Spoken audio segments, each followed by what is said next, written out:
के प्रति एक भावना, मॉरल वैल्यूज़, ये सबको बढ़ावा देने के लिए एक पहल शुरू करी है हमने। इससे पहले मैं जहाँ पोस्टेड रहा था, मैंने एक समर्थन करके एक प्रोग्राम शुरू किया था, जिसमें बच्चों से, यूथ से, कॉलेज के स्टूडेंट से मैं बातचीत करता था। उनको यूपीएससी की गाइडलाइंस और थोड़ी तरह अपनी तरफ से जितनी काउंसलिंग होती थी, मैं एक सपोर्ट करता था। और मैंने ऊना में आने के बाद देखा कि यहाँ पे थोड़ा नशे का ज़्यादा एक लोगों में है और बच्चे जो हैं उनको एक सही दिशा नहीं मिल पा रही। यहाँ पे फिटनेस को प्रमोट करने के लिए हम एक तो जिम और जितने भी हमारे पंचायत लेवल पे, सब डिवीज़न लेवल पे हम अच्छे स्पोर्ट्स का इंफ्रास्ट्रक्चर अपने लेवल पर सीएसआर के माध्यम से, या हमारे जो जितने भी हमारे इधर मंदिर हैं और इन लोगों के सहयोग से एक क्राउड फंडिंग के तहत हम कुछ अच्छे इंफ्रास्ट्रक्चर बना सकें। बेटियां हैं ऊना ज़िला की, जितनी बेटियां जिनके फादर नहीं है और जिनके फादर या तो बेड रिडन है, उनको हम सपोर्ट कर रहे हैं उनकी एजुकेशन, हायर एजुकेशन में और उनकी कोचिंग में, यूपीएससी कोचिंग में, नीट की कोचिंग में हम जो हमारी बेटियां हैं उनको 2 लाख उनकी हायर एजुकेशन में और 1 लाख उनकी नीट और यूपीएससी कोचिंग में। और जो हमारे बच्चे लड़के भी हैं, उनको आर्मी की तैयारी के लिए हम कोशिश कर रहे हैं कि उनको जितना हम सपोर्ट दे सकें हम वो करवाएं। समर्थे हमारे जो ज़िला ऊना है वो एक ऐसी पहल है जिससे कि हमारी कोशिश है, एक तो युवाओं में पढ़ाई को लेके, फिटनेस को लेके। समर न्यूज़ में आप सभी का स्वागत है। मैं हूं राकेश मल्ली। आज हमारे साथ बातचीत करने के लिए डिप्टी कमिश्नर ऊना जतिन लाल जी है। इनके द्वारा एक समर्थ्य पहल का जो है शुभारंभ किया गया। क्या है समर्थ्य पहल, इससे गरीब बच्चों को किस तरह का फ़ायदा होगा, हमारे साथ बातचीत करने के लिए खुद जतिन लाल जी। सर, क्या है पूरा समर्थ्य कार्यक्रम?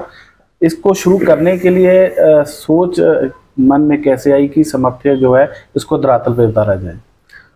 समर्थ्य हमारे जो ज़िला ऊना है वो एक ऐसी पहल है जिससे कि हमारी कोशिश है, एक तो युवाओं में पढ़ाई को लेके, फिटनेस को लेके और अपनी सेहत को लेके, कल्चर को लेके, और हमारे जो ट्रेडिशन, हमारे जो एक ऊना है, हमारा ज़िला है, उसके प्रति एक भावना, मॉरल वैल्यूज़, ये सबको बढ़ावा देने के लिए एक पहल शुरू करी है हमने।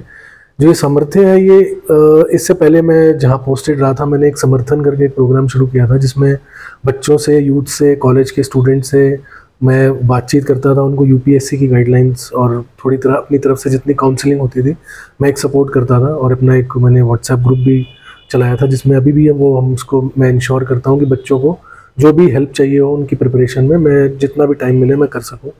तो उसी के चलते अब जैसे मैंने ऊना में आने के बाद देखा कि यहाँ पर थोड़ा नशे का ज़्यादा एक लोगों में है और बच्चे जो हैं उनको एक सही दिशा नहीं मिल पा रही। तो एक हमने कोशिश ये करी है कि यहाँ पे फिटनेस को प्रमोट करने के लिए हम एक तो जिम और जितने भी हमारे पंचायत लेवल पे, सब डिवीज़न लेवल पे हम अच्छे स्पोर्ट्स का इंफ्रास्ट्रक्चर अपने लेवल पर सीएसआर के माध्यम से, या हमारे जो जितने भी हमारे इधर मंदिर हैं और इन लोगों के सहयोग से एक क्राउड फंडिंग के तहत हम कुछ अच्छे इंफ्रास्ट्रक्चर बना सकें, ताकि लोगों को हम अच्छे जो है फिटनेस के पॉइंट्स दे सकें। इसके अलावा रीडिंग रूम्स हम बना रहे हैं। कोशिश ये रहेगी कि बच्चों को एक अच्छी फैसिलिटी जहाँ पे वो पढ़ाई कर सकें, उनको कंपटीशन में उनकी जो है फोकस करने के लिए जगह मिल सके, और जो वातावरण उनको घरों में नहीं मिल पा रहा उसको हम रीडिंग रूम्स में हम प्रोवाइड कर सकें। इसके अलावा जो अभी हमने शुरू किया है, हमारी जो बेटियां हैं ऊना ज़िला की, जितनी बेटियां जिनके फादर नहीं है और जिनके फादर या तो बेड रिडन है, उनको हम सपोर्ट कर रहे हैं उनकी एजुकेशन, हायर एजुकेशन में और उनकी कोचिंग में, यूपीएससी कोचिंग में, नीट की कोचिंग में। तो अपने सामर्थ्य प्रोग्राम में लोगों और हमारे इंडस्ट्रीज़ और जितने भी हमारे जो लोग सीएसआर में हमें कंट्रीब्यूशन दे रहे हैं, उनके माध्यम से हम उनकी एजुकेशन को स्पॉन्सर कर रहे हैं जितना हम कर सकें। तो अभी पहले फेज़ में हम जो हमारी बेटियां हैं उनको 2 लाख उनकी हायर एजुकेशन में और 1 लाख उनकी नीट और यूपीएससी कोचिंग में। और जो हमारे बच्चे लड़के भी हैं, उनको आर्मी की तैयारी के लिए हम कोशिश कर रहे हैं कि उनको जितना हम सपोर्ट दे सकें हम वो करवाएं। इसमें काफ़ी हमारे इंडस्ट्रीज़ वाले हमें बढ़ चढ़ के हमें सपोर्ट कर रहे हैं। कई उन्होंने बच्चियों को अडॉप्ट किया है, कईयों की वो हमें रेड क्रॉस के माध्यम से डोनेशंस दे रहे हैं। तो हम यही कोशिश कर रहे हैं कि जो हम एक रीडिस्ट्रीब्यूटिव जस्टिस जो हमारा होता है ना, कि हम जो लोग अफोर्ड कर सकते हैं उनसे हम रेड क्रॉस के माध्यम से जितने भी हमारे गरीब परिवार हैं उनको हम मदद कर सकें, उनको एक अच्छा वातावरण दे सकें। इसके अलावा हम लाइवलीहुड में सेल्फ हेल्प ग्रुप्स को प्रमोट कर रहे हैं। हम खेती में नए तरह के हम कोशिश कर रहे हैं कि कुछ इनोवेशन करके लोगों की आय बढ़ा सकें। और हम वैल्यू एजुकेशन को प्रमोटिवेट कर रहे हैं कि जैसे हमारे जो आजकल के युवा हैं उनको अपने पेरेंट्स के प्रति, अपने जो विमेन के प्रति उनकी मान सम्मान की भावना उनमें हम रख सकें। तो एक छोटी सी कोशिश है, एक अंदर के सामर्थ्य को उजागर करने की एक पहल है। तो हम पूरा ज़िला ऊना ये कोशिश कर रहा है मिलकर कि हम अपने जो बच्चे हैं, अपने जो भविष्य हैं, उनको बढ़ चढ़ के आगे एक अच्छा वातावरण दे सकें, एक अच्छा प्लेटफॉर्म दे सकें, ताकि वो स्पोर्ट्स में, कल्चर में, एकेडमिक्स में जो वो करना चाहें उनको किसी तरह की कोई रोक टोक ना हो। अभी तक सर इस सामर्थ्य जो पहल, इसमें कितने बच्चे अभी तक जो है जुड़ चुके हैं?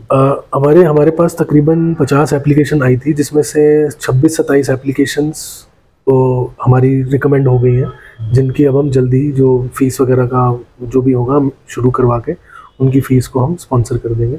और आगे भी जितने भी कोचिंग और उसके बच्चे आएंगे, वो भी हमारी एप्लीकेशंस आ रही हैं, धीरे धीरे करके आ रही हैं। जो आएंगी उसमें हम इमीडिएटली उनको जो भी बेस्ट इन क्लास जो कोचिंग होगी उसके लिए हम उनको स्पॉन्सर कर देंगे, और वो आगे जहाँ भी चाहें वो उसमें अपनी कोचिंग को ले सकते हैं।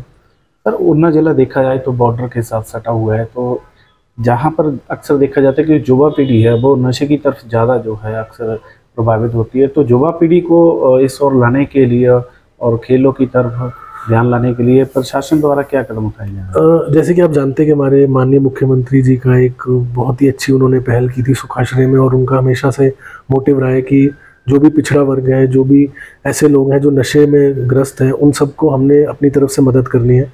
तो उन्हीं के ही नक्शे कदम पे चलते हुए हमारी ज़िला की तरफ से ये कोशिश रहती है कि हम अच्छा एक जो है उनको सपोर्ट दें, और अपने ऊना में अगर हमारे यहाँ पे इंडस्ट्रीज़ है और उनका सपोर्ट है, तो क्यों ना हम माननीय मुख्यमंत्री जी की जो विज़न है उसको और बढ़ाकर ऊना के बच्चों को भी पूरी तरह हम सपोर्ट दें। तो हमारी यही कोशिश है, जो नशे में बच्चे हैं मैं खुद भी उनसे मिलता रहूं, उनको स्पोर्ट्स में एंगेज करते रहें, उनको पढ़ाई की ओर एंगेज करते रहें। और हमारे जितने भी, जैसे हमारे ऊना में अजय जी हमारे जो डीएसपी हैं, वो अर्जुना अवार्डी, पद्मश्री अवार्डी हैं, निषाद हमारे सिल्वर मेडलिस्ट हैं। तो ऐसे ऐसे कई बहुत अच्छे जो स्पोर्ट्स में कर रहे हैं। तो हमारा यही कोशिश है कि अपने बच्चों को हम मोटिवेट करें। हमारा जो चिंतपूर्णी महोत्सव है एक ऐसी पहल है जिसमें हम आर्ट्स, स्पोर्ट्स, कल्चर सबको इस महोत्सव के थ्रू प्रमोट कर रहे हैं।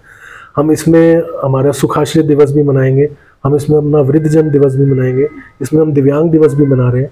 तो हमारी कोशिश यही है कि कोई भी हमारे समाज का कोई भी सेक्शन छूटा ना रहे, सबको किसी तरह हम इन्वॉल्व करें, मेन स्ट्रीम में लाएं, और उनकी बेहतरी के लिए, उनके डेवलपमेंट के लिए जो भी हम कर सकें, जितना भी हम कर सकें हम करें। तो ये धन्यवाद। तो ये थे हमारे साथ डिप्टी कमिश्नर ऊना जतन लाल जी, जिन्होंने सामर्थ्य को लेकर अहम जानकारी हमारे साथ साझा की है। राकेश मल्ली, समर न्यूज़ हिमाचल, ऊना।